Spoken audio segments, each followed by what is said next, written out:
ये केंद्र सरकार के 9 साल पूरे होने जा रहे हैं। नरेंद्र मोदी की सरकार सिर्फ लोगों को भ्रम, झूठ और कहीं ना कहीं जुमलाबाजी परोसती रही है और जुमलाबाजी के माध्यम से नौजवानों को ठगने का काम किया, आम लोगों को ठगने का काम किया और सबसे बड़ी विडंबना ये है कि छात्र छात्राओं को भी ठगने का काम किया है। देश स्तर पर पढ़ाई को जिस तरह से महंगा किया जा रहा है उससे छात्र एफर्ट नहीं कर पा रहे हैं पढ़ाई करने के लिए। इसलिए केंद्र सरकार का अचीवमेंट कुछ नहीं है, 0 बटा सन्नाटा है। तो वो महाजन संपर्क अभियान चला रहे हैं सर, 30 मई को सबको घर घर जाके बताएंगे अपने उपलब्धियों के बारे में। देखिए उनके पास उपलब्धि होगा तब तो।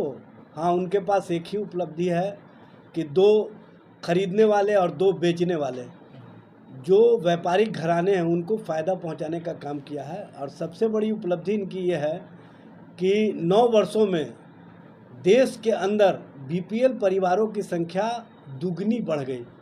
जहां 2014 से पहले लगभग 37-38 करोड़ लोग बीपीएल परिवार के नीचे थे, आज 84 करोड़ के लगभग हो गए। और सबसे बड़ी विडंबना ये है कि केंद्र सरकार और नरेंद्र मोदी हमेशा कहा करते थे कि अगर मेरे काम पसंद नहीं आए, अगर जनता के मामलों में हम खरे नहीं उतरे तो हम झोला उठा के चल देंगे। लेकिन अफसोस की बात है कि वो झोला उठा करके चले तो नहीं, लेकिन हाँ अपने फ़ोटो, अपने ब्रांड का झोला 84 करोड़ देश की जनता को थमाने का काम किया और 2 किलो गेहूं और 2 किलो चावल के लिए लोगों को लाइन में खड़ा करवा दिया। जो व्यक्ति समाज के अंदर जो गरीबी है, जो गरीब है, उसके प्रति इस तरह का माहौल रखता हो, इस तरह की सोच रखता हो, उससे देश के लोग कोई उम्मीद नहीं कर सकते। और देश के लोगों की उम्मीद इस सरकार से समाप्त हो गई है। इसलिए ये सरकार उपलब्धि के नाम पर है नफरत, धर्म और धर्म की राजनीति, हिंदू मुसलमान, और अब तो नया इनका एक उपलब्धि आया है बाबाओं का सहारा लेना।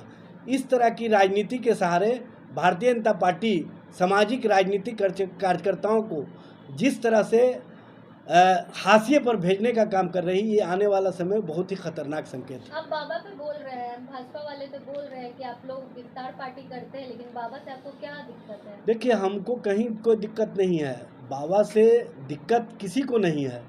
बाबा जो धार्मिक कार्यों में उनको बात करनी चाहिए या धार्मिक प्रवचन देना चाहिए, वो धार्मिक प्रवचन कम देते हैं, राजनीतिक प्रवचन ज़्यादा देते हैं और राजनीतिक बातों पर उनका ध्यान विशेष तौर से रहता है। धार्मिक मामलों में अगर राजनीतिक बातें करें, धार्मिक मामलों को कहीं राजनीति का हथियार बनाया जाए और जो भारत का संवैधानिक व्यवस्था है उसके इतर जा कर के आप वैसी बात करें जो संविधान में व्यवस्था नहीं है, तो कहीं ना कहीं किसी न किसी माध्यम से जो समाज के अंदर नफरत का माहौल खड़ा होगा या समाज के अंदर जो विद्वेष की भावना खड़ी होगी, तो उसके लिए किसको दोषी माना जाएगा।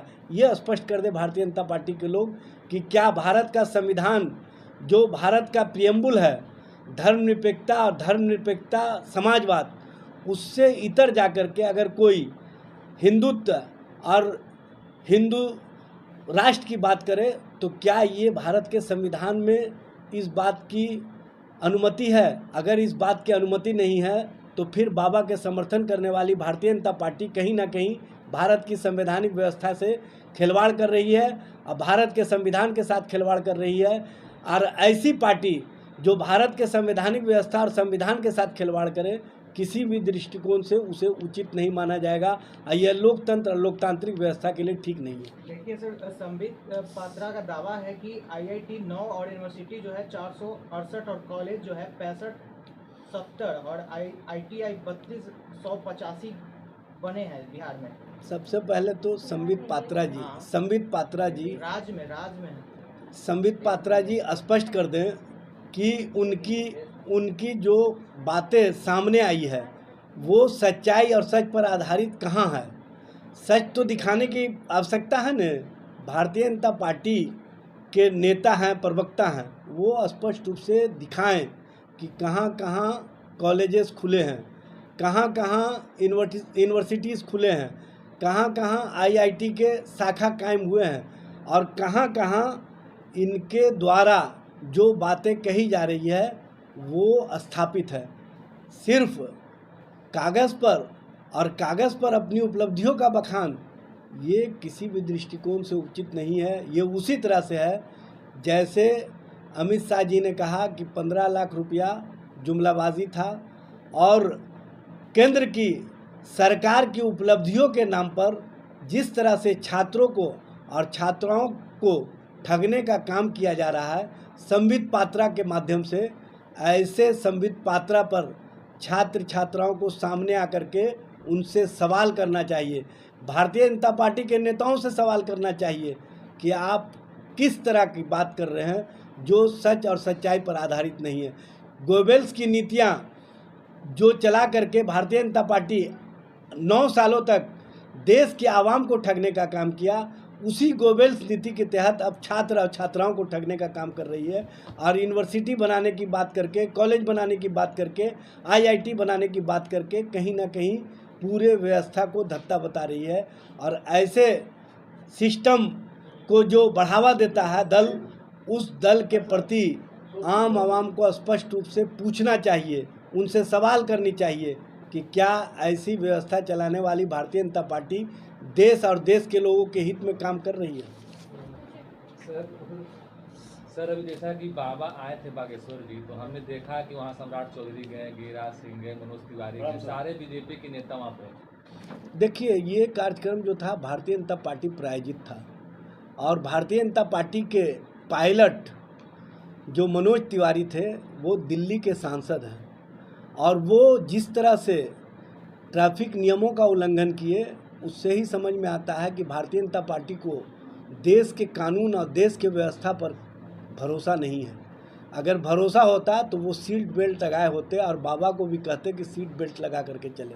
चूँकि किसी तरह की घटना और दुर्घटना होती तो उसके लिए इन ट्रैफिक नियमों का उल्लंघन में उन पर केस बनता, और ट्रैफिक एसपी साहब ने जो उन पर ट्रैफिक नियम के उल्लंघन में मामला दर्ज किया है और उनको 1000 रुपये का जुर्माना किया है, ये उचित कदम है।